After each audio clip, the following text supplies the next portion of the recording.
Hey guys, Tim here, aka VSCustoms from SoCrawl.com. Now I want to remind you guys, October 4th, we're going to have our SoCrawl Fall Fun Run. Now it's going to be in Milton, Ontario at Rattlesnake Point.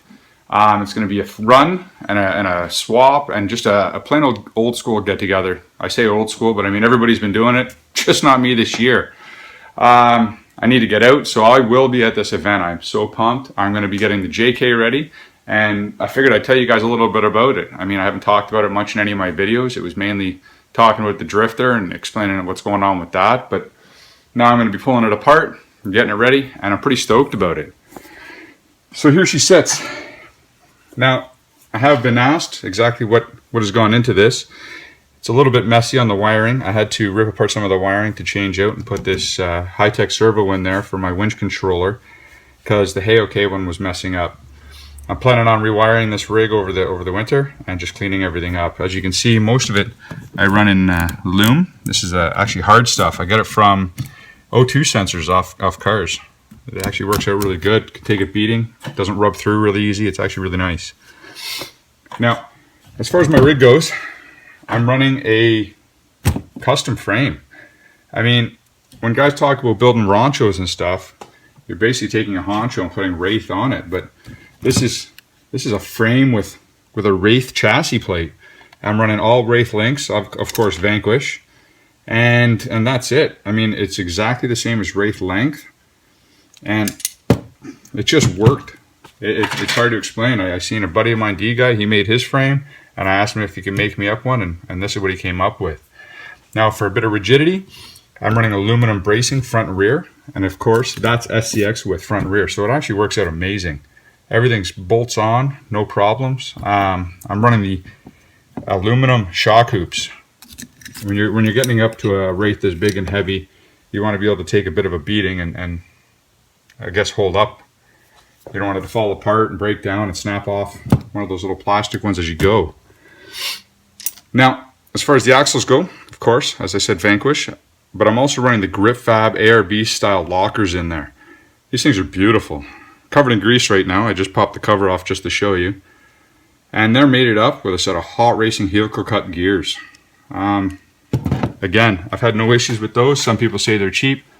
I got no complaints. The only complaint I ever had about this setup is in here. This bearing I had blow out on me. So what I've done is I've went to the Traxxas Oilights in there. And since then I've had no issues. Now I've got the Oilight inner and outer, both front and rear. And as I said, ever since then, no issues at all. As you can see, I run Junfac shafts on it. Some guys swear by the MIPs. I like the Junfacs. They're a little smaller, a little tighter in here. Everything fits just a little nicer. And realistically, if it's going to break, I need a weak point on my truck. I would rather break that than anything else. Now you can see some lights peeking up. Actually, I'll flip this back up. But you can see some lights peeking up under here. Here and here. Those are just some rock lights, some old axial housings that I made for rock lights. I got them on the front and the rear. They actually work out really well. Rear bumper. My rear bumper is actually a custom made scalar fab piece. I got in touch with Troy over at Scalar Fab, gave him some measurements of what I was looking for, and that's what he came up with. I wanted the cut-in edges. Usually they were going square on here, and I just wanted it a little more rounded. Just looks a little bit better on the back of this NewBright. Now, as far as transmissions go, there's always a big debate on who's got the best and who's this and who's that. I have no complaints. I mean, I'm running a Rock 412 on 3S. I'm running a GPM housing because they're the only ones I found that make a nice Wraith one.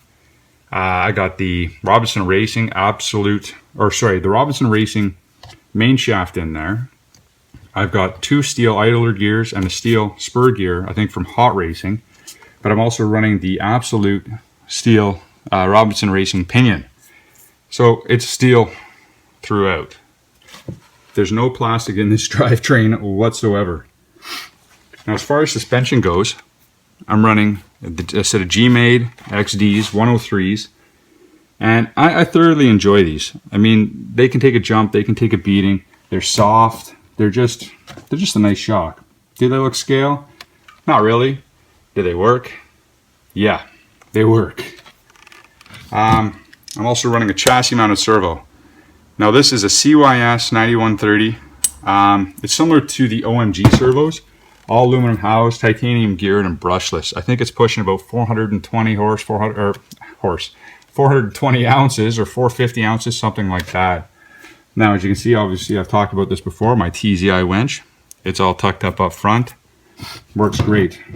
Of course, being a custom rig, I had to come up with a custom mount to fit all that up in there.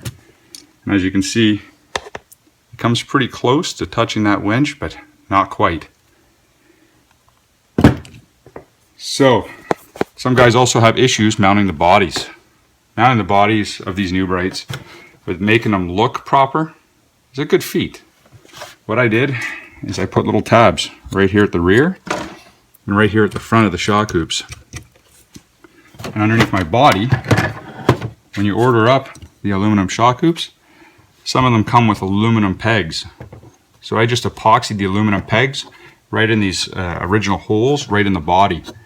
Works out perfect. They line up, pin through it, done. Body pops there. As far as the rear goes, they have these screw holes in the interior section. So what I do is on the rear section, I just put some screws up through, screw that in, and away we go. Now as far as my light kit goes, it's all made by me. I can't sugarcoat it, and I can't tell you exactly how I do it, other than I make it with LEDs and resistors, and that's it. It's waterproof. I could submerge this thing, and everything is 110% waterproofed. Of course, you can see the nice Vanquish light bar up there. Now I know the Vanquish light bar doesn't fit on the NewBright Jeeps that well.